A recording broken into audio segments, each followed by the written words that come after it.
Hello, everybody. I am here with Simone again, and today we're going to tap into something that I feel like we are both passionate about. It's this code that has to do with the body, and we have seen in ourselves and in people we work with that the body is a mystery, right? And the body is the portal to so many things. And what we have seen in ourselves and the people we work with is that the body sometimes holds on to weight or holds on to water, and it seems to even the best diet or going to the best functional like therapists or doctors, sometimes it doesn't matter. It's like the body doesn't, it's holding on to something, it's trying to show us something, and we don't really know there is a message, and we want to tap in today to how do we read the message, how do we come back to the body so it can communicate with us, how do we understand what the message in that withhold water or fat or whatever it is, and what is the wisdom behind that. And we got a feeling when we were speaking before we came on that there might be some truth in the sixth line body, because the sixth line is what we're going into. It is the future, it is the role model. And since we both are for sixes as well, we felt like this is something that maybe we're going to be able to tap into. And since when basically, Simone, when you tune into the soul, I feel like that's also part of the six lines, part of that subconscious, and where you have your designing. So yeah, is there anything you would like to add to what I just said, and what is the mystery that we are trying to tap into? I think that when we were talking and when you said the six line body is spirit, maybe if you talk about how the lines relate to the body, that might give a little background, and then we'll get to the six line body, and that might help people who are with us. Exactly. So I'm just going to pull this up at the same time so I know what I'm speaking about. So the six line body being the element of spirit is something that I just, it's kind of brand new. So I don't even know if I can really say it, because in these days, the system body keys is going to be launched. And that is Timothy Reynard, who came up with this system, looking at human design and the gene keys. And he was looking at the radiant sphere and the purpose sphere.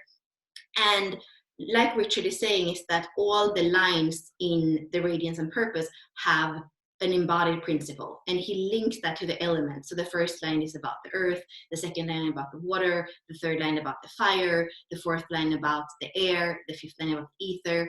And when I spoke to Timothy, he said, it took me a while, but I realized the sixth line is spirit. That is the element through which the sixth line understands its embodiment.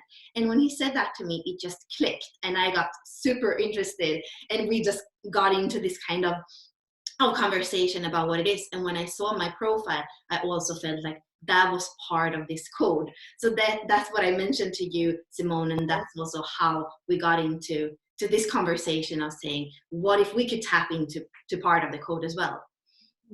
Yeah, and my own personal connection to this is I have the 35 in my evolution, and I've talked to Bella several times about how, with hunger as the shadow, and, working with the 35 in my evolution, and when am I in the shadow of hunger, and when do I choose adventure to transform that shadow? And we were talking about how sometimes it's very easy to choose adventure, and instead of feeding the hunger, go and create an adventure and lift my vibration. And other times, like the Jinky says, I know I'm processing the collective consciousness of hunger, and sometimes it's just bigger than I am, and I collapse in hunger.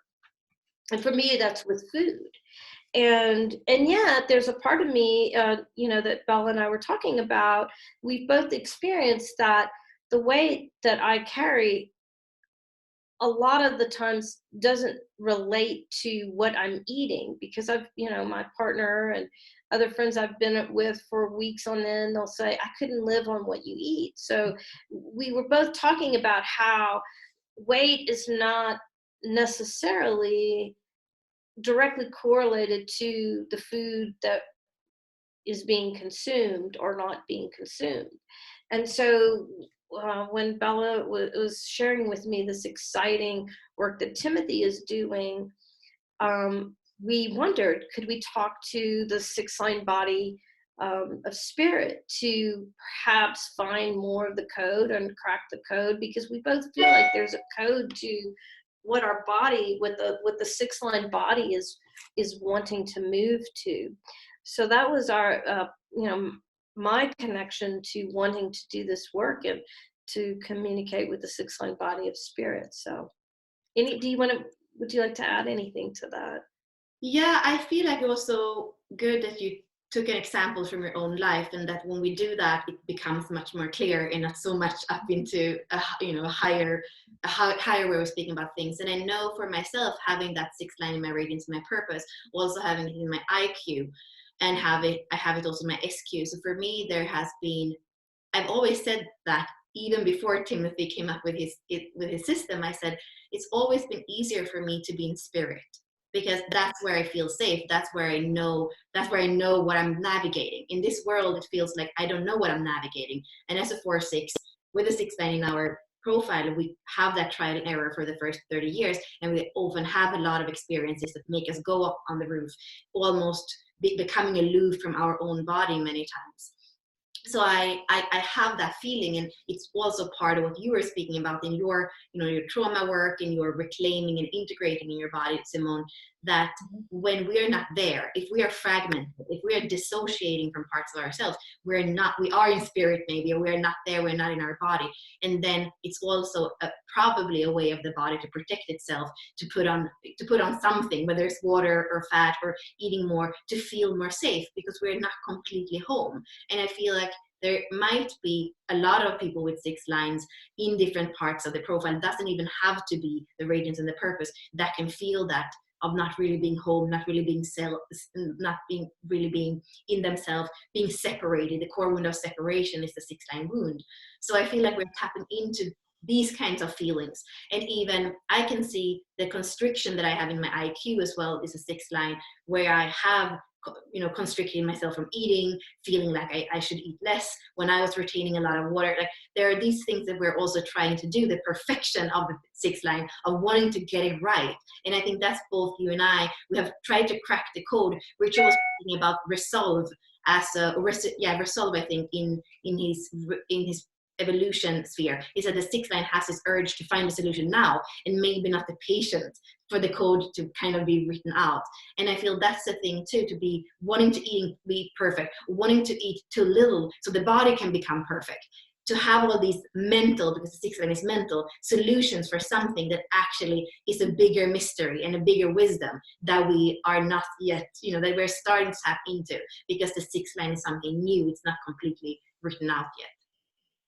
I love that. And, it's so true, because when I have done my own trauma work, so when I feel trauma, I leave the body, I go to spirit, because, like, as you said, that's the place that I'm most at home, like you, as a 4-6.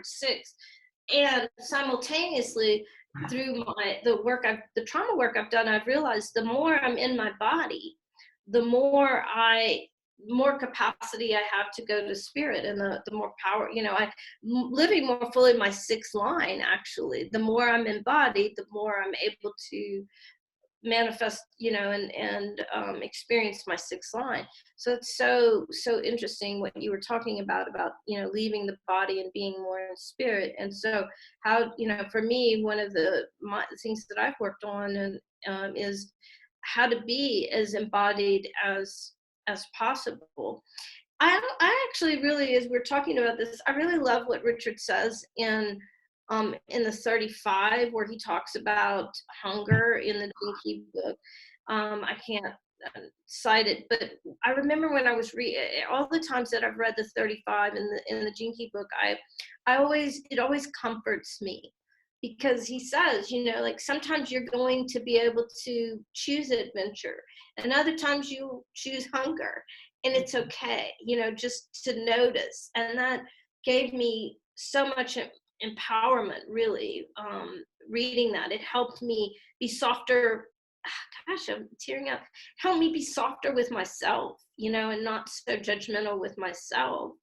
Um, and and then the awareness that with the 35, you know, you're literally processing the collective of hunger, the collective consciousness of hunger, and how, you know, and then that awareness was also very empowering. So I think there's a lot for many of us who are in the 4-6. And I loved what you said when we were talking earlier about how we're in the body of the future. And so how would we know, you know, because we're on the leading edge of that. And so be interesting to see what the 6-line body spirit would like to share with us today. Yeah, and on our way in it, I want to also remind everybody that the key word for the 6-line radiance is nurture. And I feel like that is one so important question. Is like, you know, going into the future, and how do we nurture, and what is true nurturing? Because that's the thing too. Sometimes I've become almost obsessed about supplements. You know, this is what I think I need, and somebody opens my fridge and they're like, "Is this a pharmacy?" And you know, but it's that thing. What is true nurturing, and how can we give that to the body and to the spirit? If the 6-line, if the 6-line is also the spirit, so it's not only nurturing our body but nurturing our spirit, and that is what's going to probably make the vehicle more happy. So that's a good. I want to remember that as we go into the channeling, that I feel like that is one of the keywords that I want to understand more about.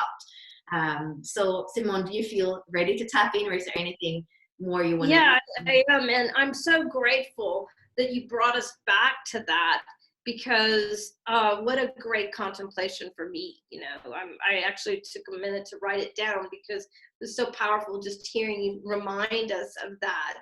And I would like to contemplate that on my own, you know, even outside of our channeling. Yeah, so I think we'll ask to communicate to the 6-line body. Maybe the archetype of the 6-line body, the soul, the archetype of the 6-line body, and see what we, if we can, and what wisdom is shared if it would like to communicate with us. So I'd like to communicate with the soul of the archetype of the 6-line body. Will you communicate with us?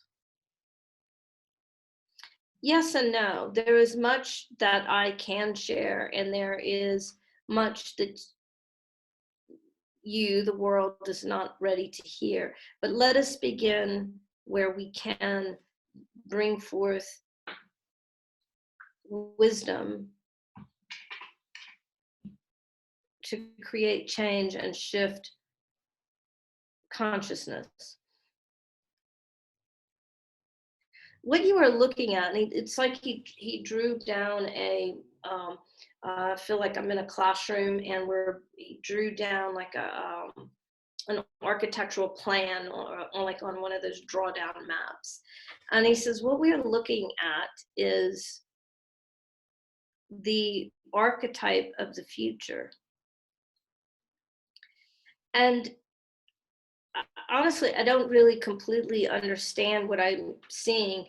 How does, you know, to capture the image on the map, if you will, is like cramming something multidimensional into something two-dimensional. So it feels like when I look at the images, it's part geometric and part multi-dimensional. So imagine we have magic glasses, and it's, you know, the map is leaping out of the map, but there are geometries.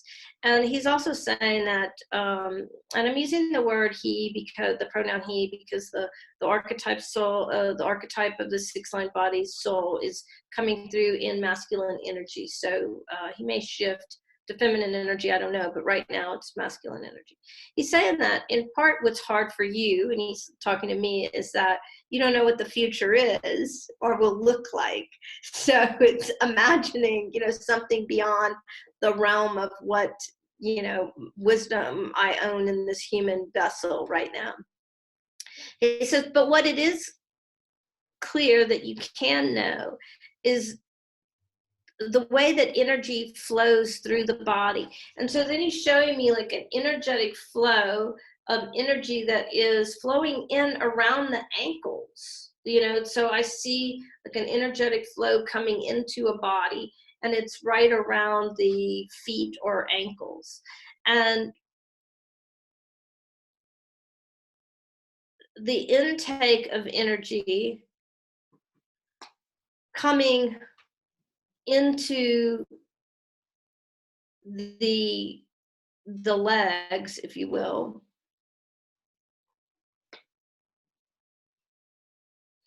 and from there, the intake of energy from Gaia is collecting, joining, in a sense, almost like combusting with the energy from the soul, like inside the body. And it's interesting. So I was asking him, why isn't the energy of Gaia coming directly through the feet? You know, thinking about grounding. And so it's interesting that it's kind of coming from a side. And he says, because the new body is engaging with Gaia in new ways. So the Gaia that you know would be underneath you, and the Gaia that the capacity for Gaia and you know the energy of Gaia is transforming simultaneously as the human body is transforming. And he said, I didn't want to put Gaia right. I didn't want to put your feet on Gaia so that you think of Gaia in the ways that you've thought about Gaia in the past. So, you know, he said, I didn't want to make that, that would be incorrect. So that's why I'm coming in from the side. So if you think about the human consciousness and the human body expanding, so is Gaia, and Gaia's physical form and the consciousness of Gaia is constantly expanding. And so that's why the side, because you're not there yet in terms of human, the basic human, and Gaia's in the process too. So he said it would be a misnomer to put the example right feet on right on Gaia. And so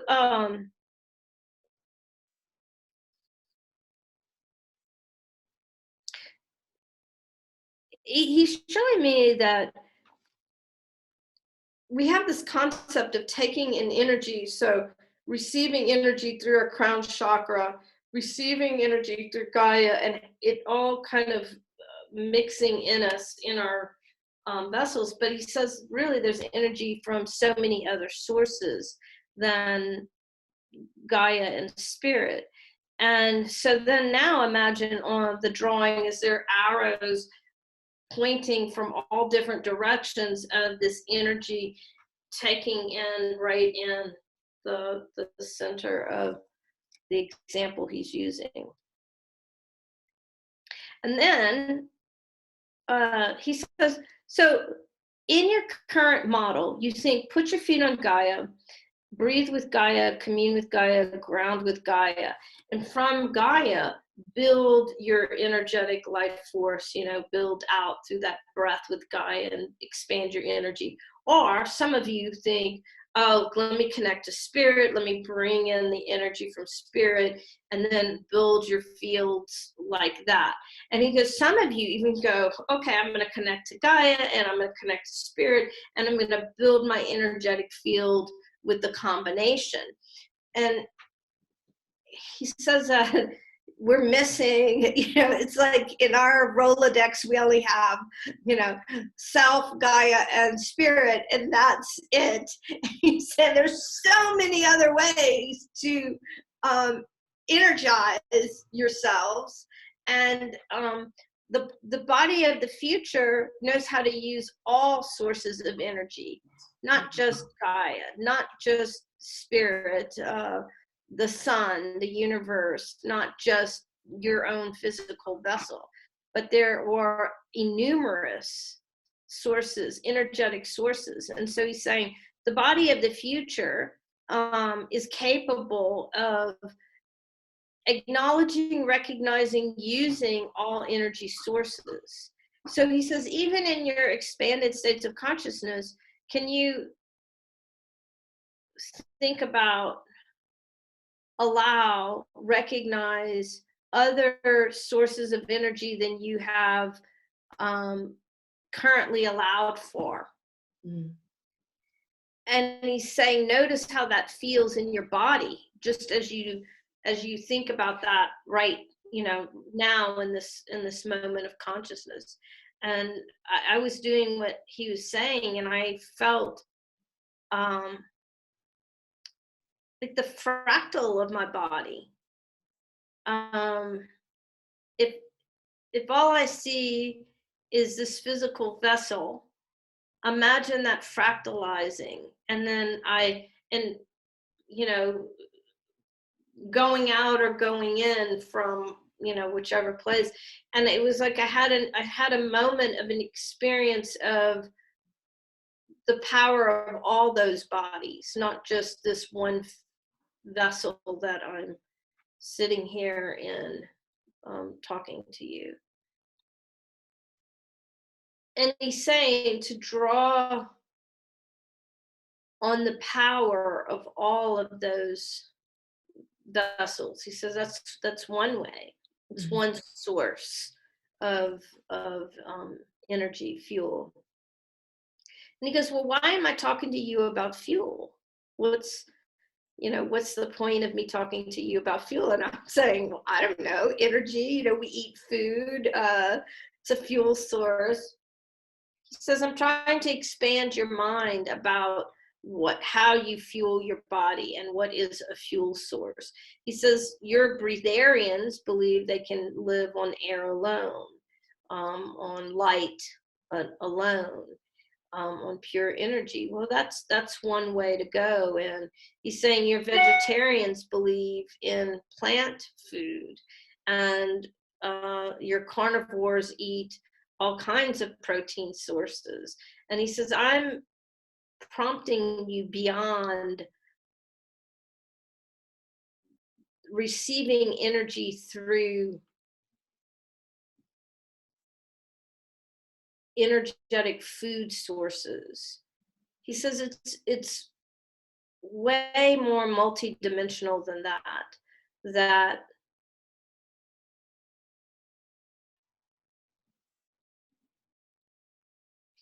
he's using the metaphor of, he started with a car and pumping gas in a car.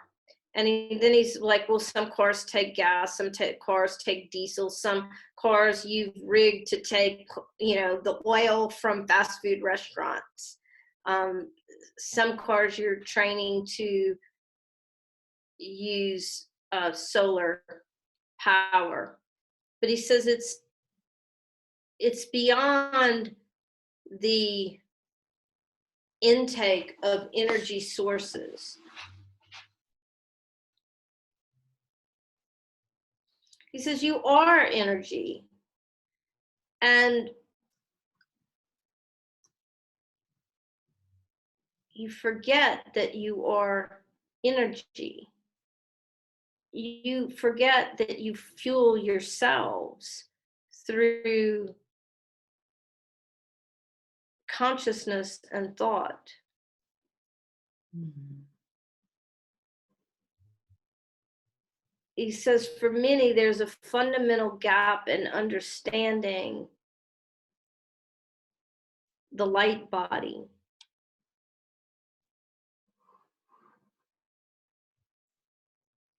It's like thinking that the car has to have the gas when the car can run on its own. And he's saying that for many humans, you look at a car and you think, well, if it doesn't have gas, it doesn't run. And he says, but that's not true. It's just what you're able to wrap your heads around. And he says that there's energy, innate energy within you that you haven't recognized, and there's innate potential that hasn't potentialized. And so I'm asking him, well, how can he explain that in a way? How can we tap into the innate energy within us as a fuel source or an energy source, or what is it about the innate within us that he wants us to know? That you are life, that you are fuel.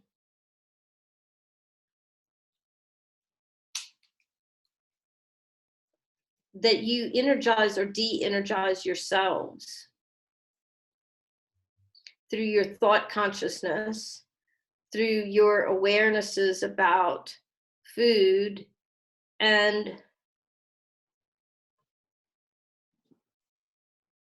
now he's using like, it feels like he's trying to give us a chemistry lesson about how things interact and engage with each other, because he's using symbols that look like chemistry abbreviations.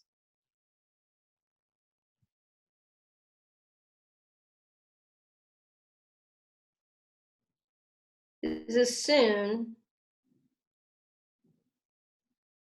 you will be able to feel, oh, my right hip needs fuel, and energize that. Mm. Oh, my intestinal walls need rejuvenation, and provide that. He says, now you look at things like, oh, I'm hungry, let me eat. And you don't really think about it. What part of me is hungry?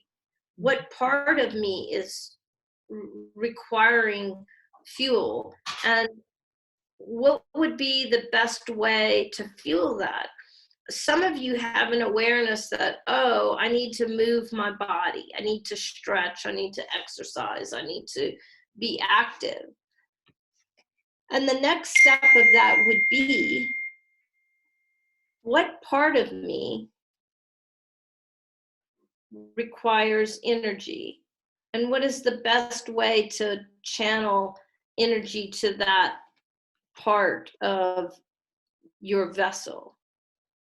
Just because you're hungry doesn't mean you need to eat food, though you might need some food, but it's like, we go about it as, oh, I'm hungry, so my whole self is hungry, as opposed to, well, what part of me is requiring energy? And what energy would be the best source, fuel source, for that part of me that would like to be re-energized? Mm-hmm. So he says, if you can start asking those kinds of questions, what part of me is requiring energy, and what would the best way fuel source? He says you might be able to activate your own field and contribute what is needed from within yourself. You might be able to, he showed me like flowers, like, receive energy from flowers, or it might be that you do need to stretch and open up space because the energy flow has been constricted. So that might be the way to get the energy, the fuel that's needed to that space, by opening up space and allowing the energy within you to flow differently. Mm-hmm. So he says, I'm asking you to consider a fundamentally different way of being in your physical vessel, of understanding that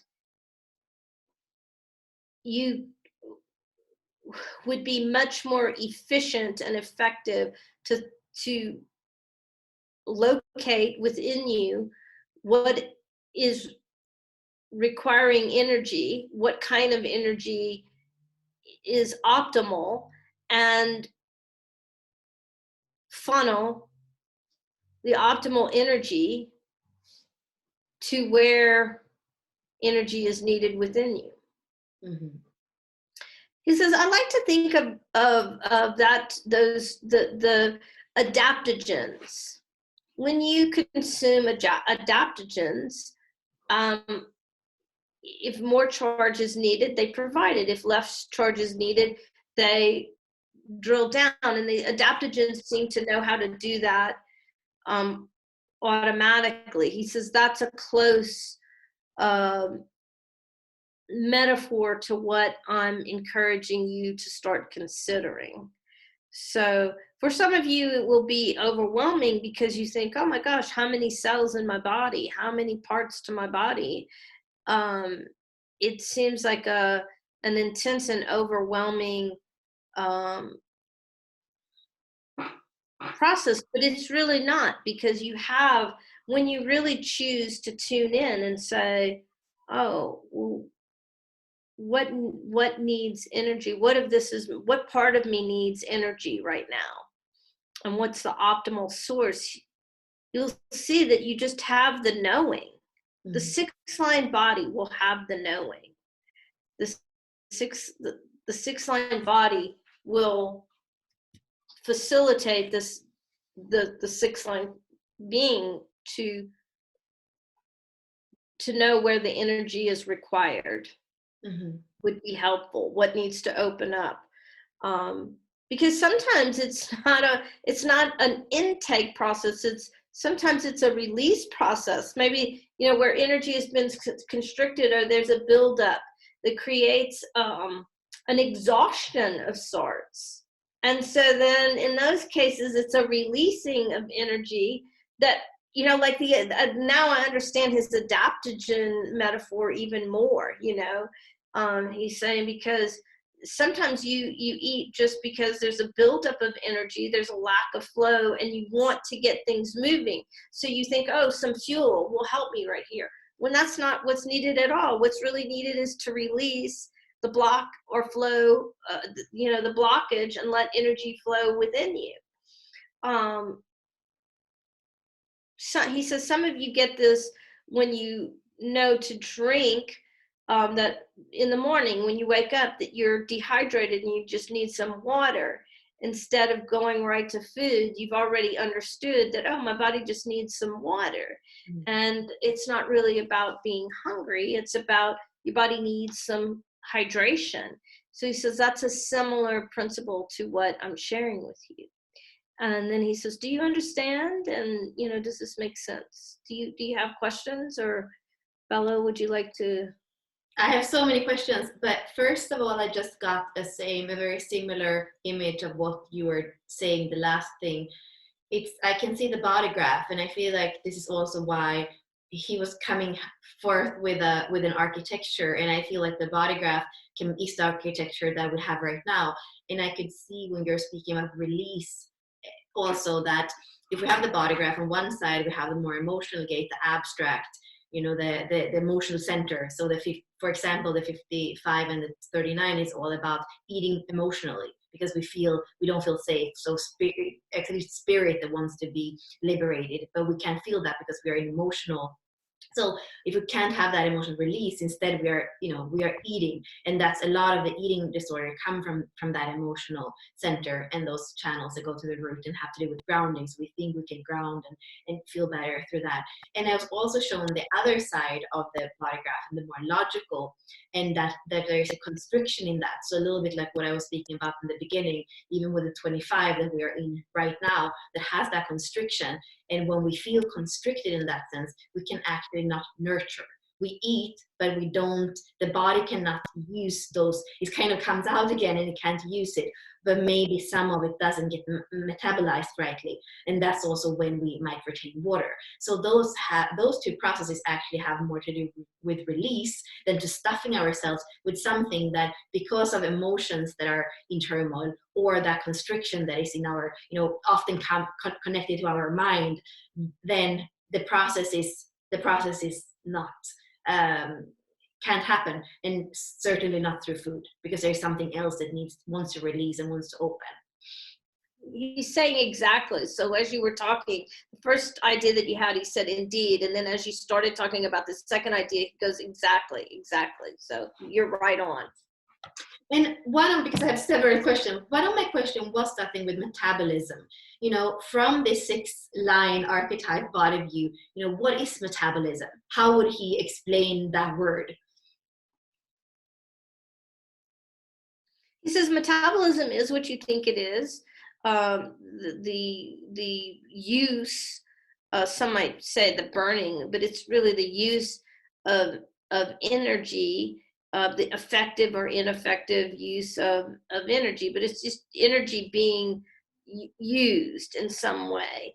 And he says it is that, but it's way more than that.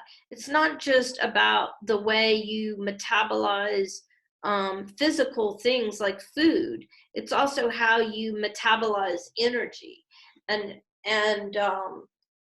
thought, consciousness. Mhm. So he says this, your metabolism, you're metabolizing using way more energy than just the food that you eat. So think, if you can think about metabolizing thoughts, consciousness, um, the collective, you know, many of you are in a sense metabolizing consciousness for the whole collective.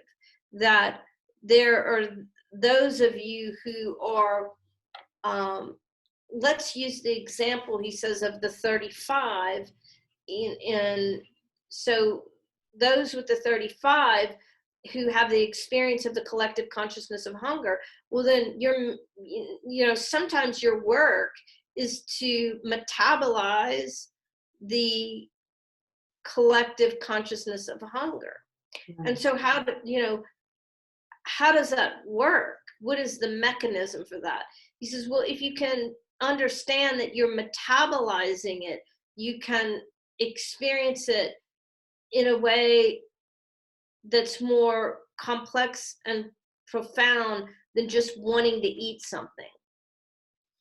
Right. So he says, I'm encouraging you to think about metabolizing more than just food, really consciousness and collective consciousness, your own consciousness, um, body consciousness. He said, your trees have consciousness, your plants, your vessels, you're metabolizing way more than just food. And he says with that, without awareness of the whole system, you might experience it as, oh, I'm hungry. Oh, I'm hungry. Oh, I'm hungry. When it would be more, uh, I don't know the word he's using, some more effectively when you say, oh, I feel hunger. Mhm. And then to ask your body, oh, what part of me needs energy? Right. And find that part. And then ask, what would bring energy in the most efficient, effective way for this part of me? You might feel yourself stretching. And then you go, oh, I need to open up my vessel because I have blocked energy. But then you might feel or hear, see or know that, oh, this isn't my hunger. This is the hunger of the tree right there that needs water. So I'm experiencing thirst because I'm actually experiencing the thirst of this being next to me. Well, in that case, go get a hose and water the tree. Like, Right. instead of consuming something. And he says sometimes it's more complex. He's showing me a technique that I often use when I'm working with non-physical things. So sometimes I'm communicating with non-physical things, and I'll say to the thing, well, what do you need for that to happen? And I never know what the thing will say. It might be, I want some yellow roses. And so I simply say, oh, okay, well, I find the energy of yellow roses, and then I give it to the thing. So I'll say, I ask to communicate with the energy of yellow roses. Will you bring the energy to this thing? And usually it usually just transfers right into it. And so, if you realize, oh, the tree next to me is hungry, this isn't even my own hunger, it's the tree next to me wants some water, you can simply say, oh, I asked for the energy of water to be transferred to this tree. So the archetype is saying, you may be way beyond what some people are able to wrap their heads around, but that's the body of the future, right? That's the way of the future. Having the awareness of what energy is needed for what, how to get that energy that's needed to the thing that needs energy. Yeah, and I, when you took the 35, I could see all the shadow states. So it's like if you have a 35, maybe you're stuck on hunger. But if you have the first gene key, as I have in my evolution, maybe I'm stuck on entropy. There isn't enough energy. I can't even work out. Like, so it's like any shadow state you can get stuck in, and then it's like what is needed for that to release. And often it's not. We are in a culture where many times we have. When we feel in the shadow or something feels oppressing, we have learned that if we eat, it takes our attention away from that feeling, and then it's a relief. So it's like we are conditioned to think, or educated to think, oh, you're a sad little girl, come and have something sweet, here's an ice cream. So it's also something that we have learned that it's not even to understand and transcend the shadow states, but it's actually putting a lid on them. So I feel like that's part of that, I'm hungry, or I'm depressed, or I'm a victim. So these things come, and then instead somehow we are trying to nurture ourselves, but it's just like putting a veil almost on the problem. So that was part of what I saw. And then, but he wants to say that this bookmark, and we'll move forward. He was like, ding, ding, ding, ding. He says, now you're getting at the multidimensional nature of. That's what he was trying to show in the map that I as a channel could, didn't have the words for. He says, so now you're really getting at the multidimensional in your synopsis, the multidimensional nature of it. When you have that kind of awareness where you can look at your own body map and look at, is this about entropy, or, is this about whatever? He says, then you can even unlock more and get to more of that fractal awareness. Right, and I want to go into our human perception that you and I said before, like there's something wrong in the metabolism. And I think we're tapping into that, because if you're eating an ice cream when actually, you have the possibility to sit in your own wound and transcend that, like, of course, I feel we're tapping into it, but our perception that something is wrong and the body's retaining water, or the body's numb, it's not responding, or, would he want to explain to us, when we have the perception that metabolism doesn't work, what is happening inside? What can he use a metaphor for us to understand what's actually going on? Is it a protection, or is it something that is going wrong in the breaking down or the use of the fuel or the energy? He says it's not a one and done thing. It can be many, many things. Sometimes what you're trying to metabolize is not what you're trying to metabolize. So from a multidimensional perspective, you may perceive that the breakdown is in the metabolism of what you're feeding your body. Oh, I ate too much of this, I shouldn't eat this, it was the wrong combination, blah, blah, blah. But he's saying that sometimes you're trying to metabolize multidimensionally, like in your example with the entropy. And so you eat the ice cream and it clogs the system, not because you ate ice cream. It's because you really needed to metabolize the entropy, and because you misidentified what it was that you were trying to metabolize, then you put a bunch of other stuff in the hopper, and that's not what, he says, if you eat the ice cream in purity of consciousness, the ice cream doesn't gunk up your metabolism. It's not really so much about what you eat, it's about the energy with which you eat it, and or you energize. Sometimes your body might want an ice cream. Right. You have it.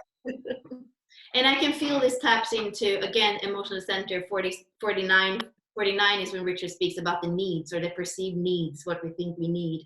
And when we need from our shadows, then often it gets, then it's needing from that place confuses the system. And there's also something that came to me when you were speaking about the tree. And I'm thinking, as human beings, when we exchange energy through sexuality, like we are even like merging our body with another person. And I'm feeling, I want to ask about the confusion when you're merging with somebody else, with with the needs, and also with the nurturing, and also knowing that I feel like two vehicles, two six-line bodies that merge, the energy that they can create together are like, sufficient to fuel the whole universe in a way. So I want to ask, of some wisdom about this thing that human beings do still in the bodies we have today, about that merging and how that relates to what we're speaking about. So he says that there's so much, just in that little snippet, it's not a one thing. So he's saying that I would challenge you to open your awareness to the fact that you could be walking through the grocery store, or down a busy street, or communing with another individual, and you can pick up on their own energetic requirements, Mm-hmm. and take that requirement on as your own. Yeah. So it doesn't matter, that can happen in any engagement. And that's an awareness of, what does my body require? Nothing. Oh, I don't require, my body no part of my body requires something. Why am I feeling like I'm hungry?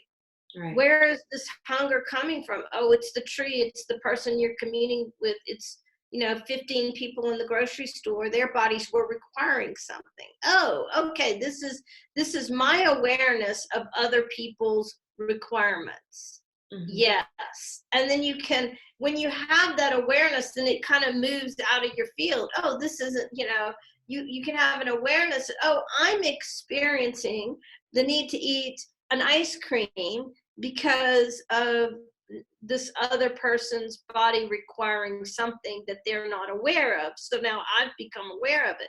And that can help you, in a sense, sort through what's yours, what's not yours, what requirements there are.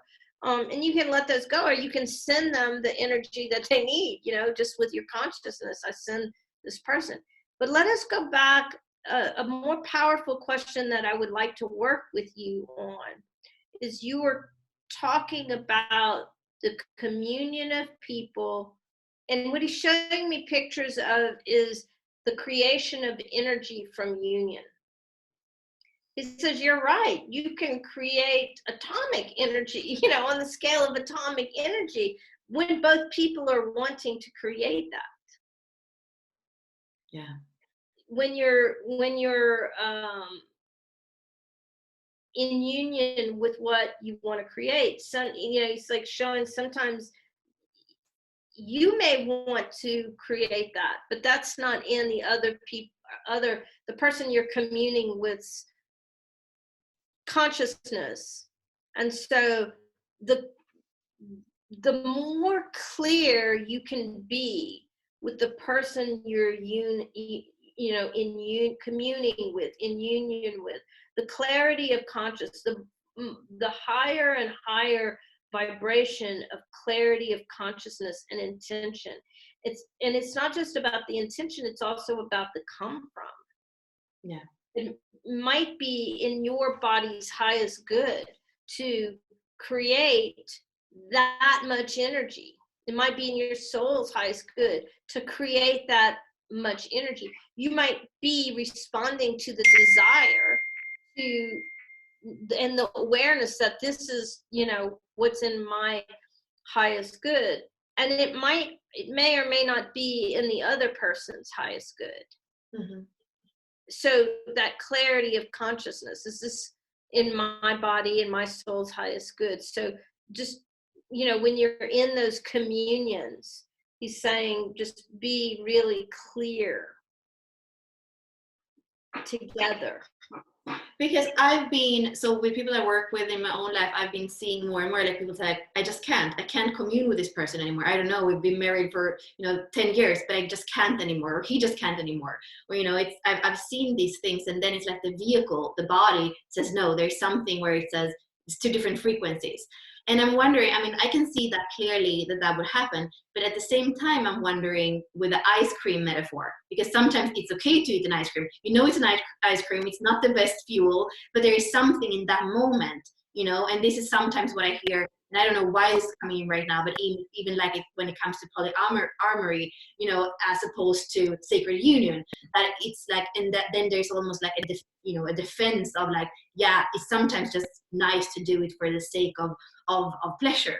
And what I'm wondering, because I can feel a purity in the sixth line body that says like, I want clarity and I want the highest intention. And we know that the purpose, if radiance is nurture, and the sixth line, in the purpose is about intent. So it's like, it is that crystal clear spirit intent. So I'm wondering a little bit about, yeah, the same thing we said with food. I'm seeing actually communion as an energy source that is important in this conversation. So I'm wondering if we can get a little bit more clarity on just what you just was asking about, but maybe even a little bit more, so we know how to, like, I feel like we know how to, we have gotten many clues on how to refer to food and that kind of fuel in our life. And what about this communion energy, especially now when we're kind of confined, with people that maybe our body says no to suddenly, or maybe our body, how, or maybe we use the time, like we consume this because we are, we're afraid of what's going on, so then we go into, in an unconscious way, in sexual union. So I'm wondering how this actually applies, because I can feel it does. Yeah, he's saying that sometimes it's true. Sometimes that a person's body no longer requires the fuel from that once was created from the communion. Mm-hmm. And other times, it is really not about the energy created from the communion, from the sacred union. It's really more about the being's capacity to understand what is needed. So he showed me like a mechanic, like you bring your car into the mechanic and that mechanic doesn't work on that kind of engine. And so he doesn't know what, how to detect it. And so some of it is an awareness that, oh, that's not the energetic connection, that connection's no longer there. But other times it's that he says that you might an easy way to grasp what I'm indicating is that when a person is in shadow or in wound or is not fully aware or able to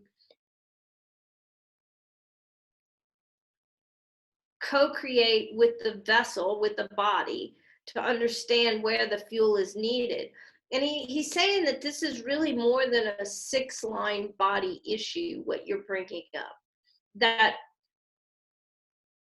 other lines, other people with other lines, like, he was actually showing me a 4-line person or a 2-line person or a 1-line person. He says that connection with the body is not as clear cut or easy as a 6-line person's connection with their body is in the context of what we've been sharing.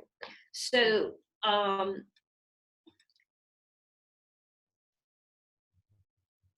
there is some truth to that. Some people understand that, oh, communing with that person is no longer the fuel that I require in this moment. And for other people, it's really not about that. It's that they can't access their investigative, their diagnostic capacity is impaired, and so they can't connect with the truth of what really is required. Mhm. Right.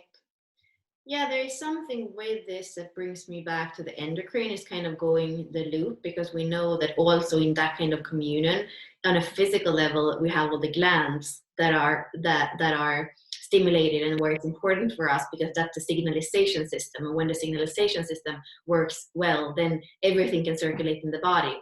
So I'm wondering if we can, because, and also we know with radiation, both from Wi-Fi and these kinds of thing, and from flying more, and from uh, from how we live nowadays, we know thyroid problems and all these things that often have so much to do with the mystery diseases that are autoimmune, and adrenals and thyroid. So I'm wondering if there is anything to share with us, especially knowing that the endocrine system is the sixth line body, and it also has to do with the community and the stimulation and also what we eat.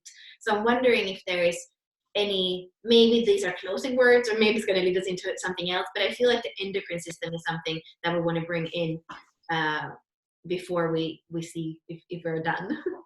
Well, he's saying that in the example that you just asked about, if the person was able to, before they got to the place of saying, oh, union with this person or that person is not what I require anymore, if they would check in with their body systems, what does is my gallbladder needing something? Is my endocrine system, depending on what line they're in and what body they're in, so if you're a sixth line and you can say to your endocrine system, endocrine system, what do you require? What energy is optimal for you? Before you get to the point where you're saying, oh, communion with this person is no longer what I require. Mm-hmm. So he says, if you could tune the engine, right, you might more easily get to an accurate understanding of what is required, i.e. communion with this person or that person or not. I love that, Simone, because now I'm coming back to, spirit, like we said, is the element for the sixth line. And how you've been telling me for the last 2 years, like, oh, spirit told me to go to Vancouver Island, and I can see in my life too, I have those periods, like I haven't had grains since I was 15, and suddenly I'm eating oatmeal, and I'm like, it's actually, the first thing like I think about often in the day, and I'm like, I haven't had grains, but now it's like, it's part of like spirit is telling us, and then I can be in communion with somebody so close, but then it feels like I need to go and do some grid work. It's almost like when spirit is allowed to work through the sixth line body, and when I can get out of that constriction, because for me it's more the constriction probably than the emotional, because I have nothing in my emotional center, then it is going to move us to what is right in that moment, and knowing when the tree needs water, like both in ourselves and with the other. Is that something that you recognize if you look at your life the last years, and also with kind of what has led you to do certain kinds of work, I feel, the last years, that were also with you following that intent that comes from your spirit? Yes, absolutely. And when he was talking about asking your endocrine system or whatever body you're in, connected to the line, whether it's the gallbladder or the stomach or the lung or the large intestine, whatever it is, like I wrote down endocrine, like when we finish this, I'm going to go talk to my endocrine system and find out, what do you require? What would be optimal for you? I would like to energize you in the way you would like to be energized. I would like to be in a pure form of communication with you. So yes, absolutely. And he's saying that part of what you were talking about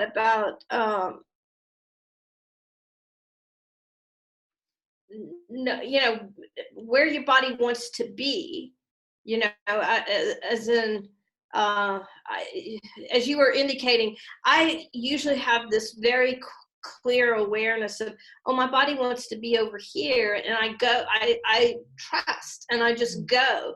And without fail, that has been exactly where my body has wanted to be. That was what it required, right? Right.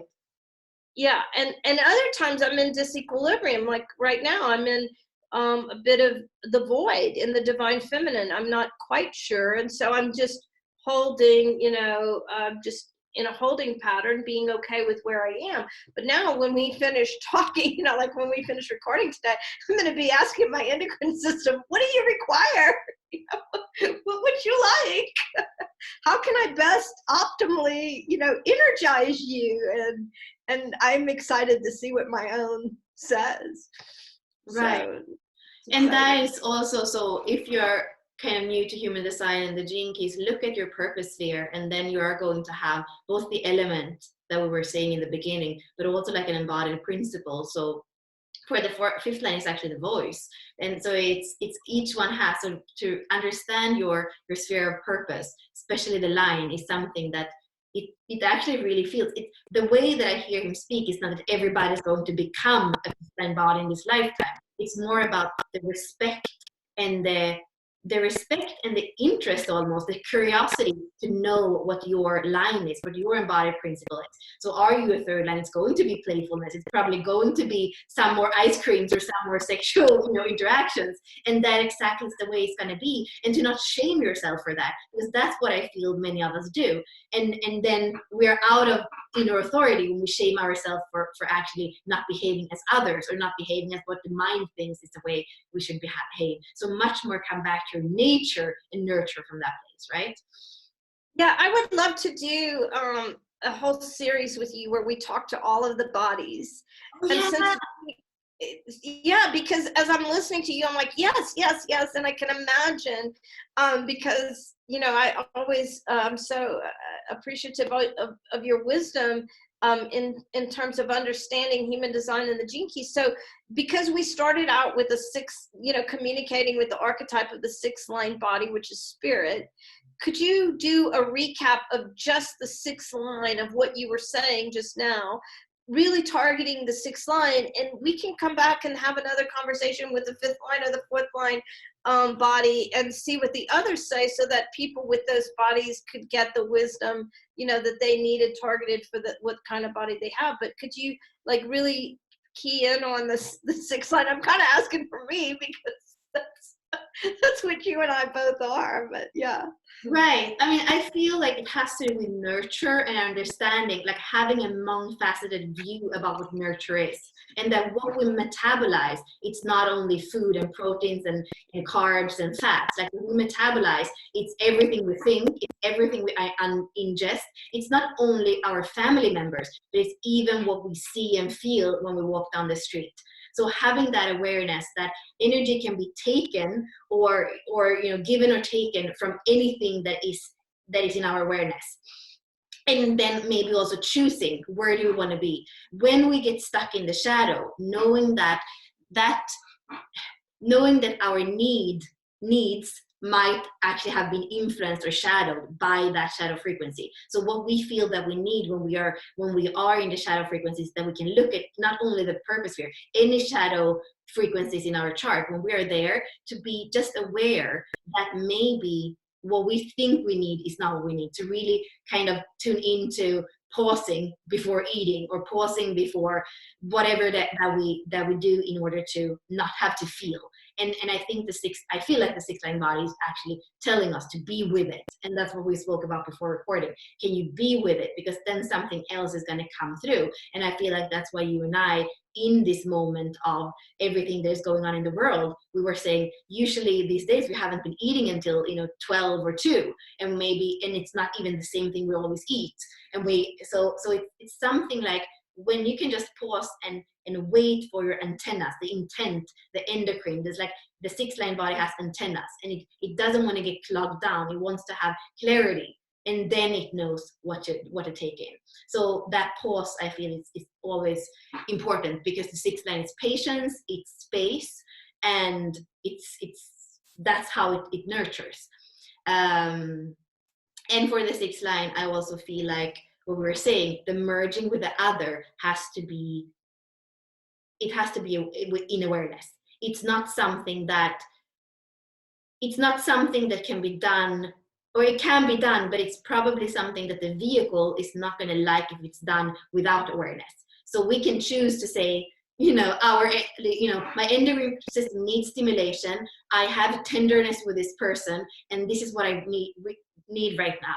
When we look at it from another perspective, it might be like we're growing apart as, the way that we see a vision in the same direction. So the 6-line radiance is nurture, and it is all about being, as a 4-6, being with people, community, kinship, where we see a joint direction. That's what's going to nurture our vision. That's what's going to nurture our body. So when you are a 6-line being that is not surrounded by people, environment, and situations that nurture your vision, you're not going to be in core stability. You're not going to be grounded in your purpose. You're not going to feel home in your body. So know that even if you might choose to eat the ice cream or choose to have that interaction, if it's something that in the long run is not looking at that trajectory that is going towards your vision and direction, then probably you want to ask yourself if it's there to be consumed every day. That's how I feel.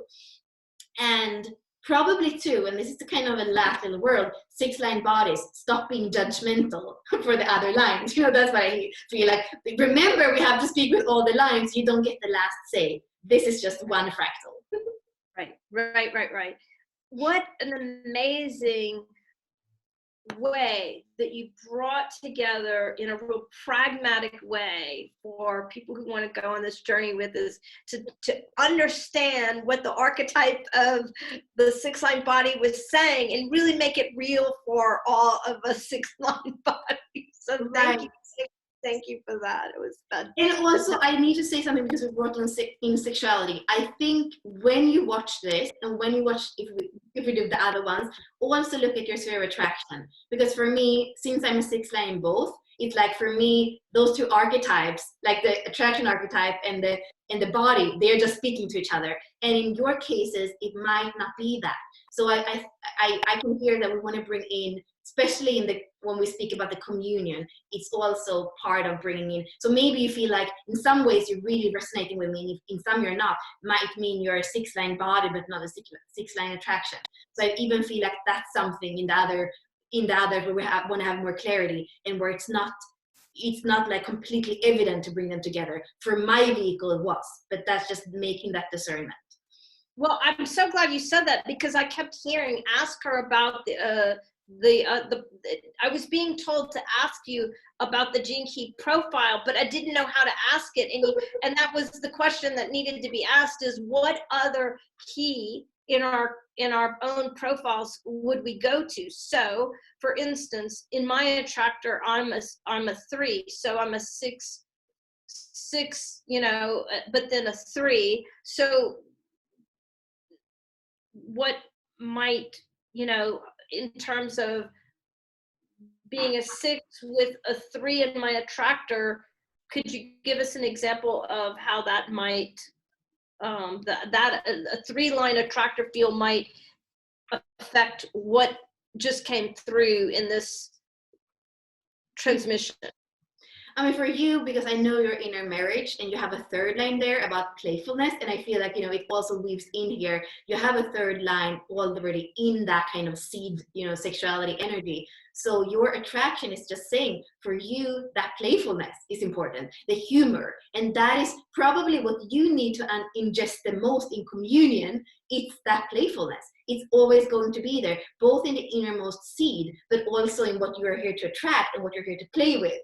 So there is a playfulness to you that it always has to be there. It can be sacred. It wants to be sacred. It wants to have vision. It wants to have all that. But it's also this humor that is never lost. Even if, and that's also why I feel like, you have been nurturing the same relationship, and there is still this, the playfulness never dies. And that's how the 3rd line attraction would nurture. The playfulness is not going to die if it's nurtured correctly. So, because that wisdom, and I, just in the spirit of transparency, for anyone who's with us today, Bella and I actually worked last year on my path of sacred union, and playfulness is part of my path of sacred union. And that awareness, the awareness of that connection has really opened up me in really beautiful ways.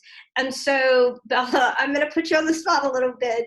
If you could, we just did 3. Could you give our 6'1", 6'2", and the tractor feels 6'4", and could you give them a little hint of what might help them?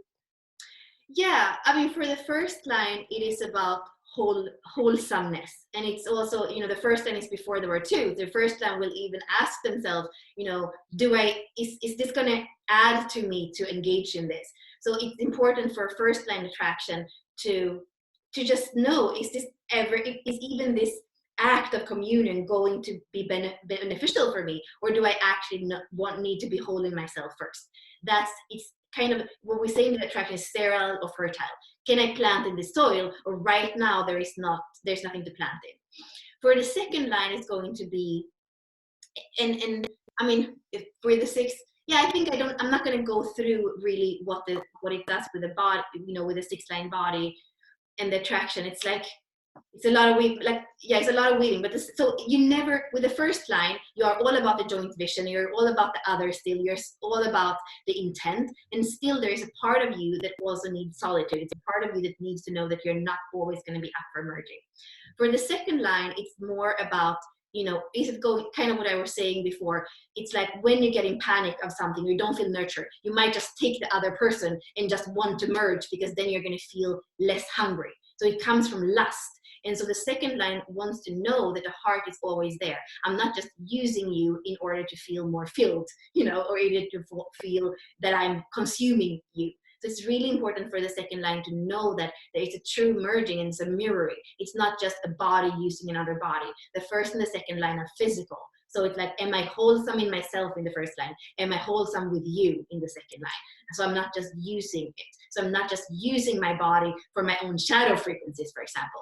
And the third line is about that humor, the playfulness, the movement, and not the perfection. It doesn't want to get drawn into the perfection of the 6-line body and saying it has to be perfect, it has to be sacred. Like, it really brings in the playfulness and merges that with the 6th line. And the 4th line is the heart, and it has to do with being able to really merge with the heart. So it's also telling the 6th line to not be aloof, because the 6th line can be in the vision, can be in the sacred union and what we're supposed to do, and going into the Merkaba and go away together in other dimension. And the 4th line is like, we're human. Can you be human with me? I understand there is intent, but right now I just want you to be human. Can you be in your human heart with everything that's there? That's what the 4th line attraction wants. And if it's too constricted, like we were saying, it can be, if it's cold and it can't do that, don't try to make it happen. Like, don't bring somebody else in when your heart is numb, because that is not gentle. Then you're not going to be gentle with yourself and not with the other. The 5th line has a lot of, we say it's delusion many times. It's a mental line. When it comes to sexuality, it can even delude itself. It has a lot of ideas. It has a lot of desires. And sometimes in the shadow frequency, it's going to be, it's going to live them out in a way that it's not healthy. And it's going to maybe use manipulation or entrapment, and it can use sensuality to get the other person in, so that, it creates dynamics that are based on a mental pattern instead of actually really honoring the body. So the 5th line really wants to come into the body, the vibration of the body, and be like, can we share vibration here? Can we share mirroring that is not about projection, that is not about distorted projection, but can we really be authentic, vulnerable, real, and not in our head, and to be in truth. And then, of course, sensuality, like to play with different lines. It can have the wholesomeness of the 1st line, the passion of the 2nd line, the playfulness of the 3rd line, the heart of the 5th line, and also the body, the intent of something higher. But it's really that thing to not use your head and to play out. I can see a 5 line playing out some kind of fantasy instead of being there. that would be a typical fifth line thing if they are in the shadow. So really see how you can consume even sexuality and merging and love in a way that is a shadow. It comes out from a need if you are not pausing and saying, you know, what do I really want here? What do I really need through this communion? Like, how can I really be nurtured through this communion? That is it's like this thing is Richard's, you know, pause, pivot, what is it? Pause, pivot, and like what he says in his Art of Contemplation. Can you stop and know why you're doing something? And when you have the awareness, then the awareness, the metabolism of that experience is so completely different. Oh my gosh, thank you so much for doing that, because you know, the great joy of my life is to share my gift and to be able to bring through the six the archetype of the 6-line body was really super fantastic for me, but also to make it a message that really can help people transform for themselves by the pragmatic application of that wisdom to what you know, our attractor field was just brilliant. Thank you so much for that, and thank you for this great experience today. Yeah, I can't wait to do more with you, like that you even that came up. So let's do that, and thank you so much for, you know, tapping into those things that I feel many times it's like I feel like we do it on our own. So to be able to do it with you just like felt so beautiful and so valuable. You're welcome. Thank you. Yeah.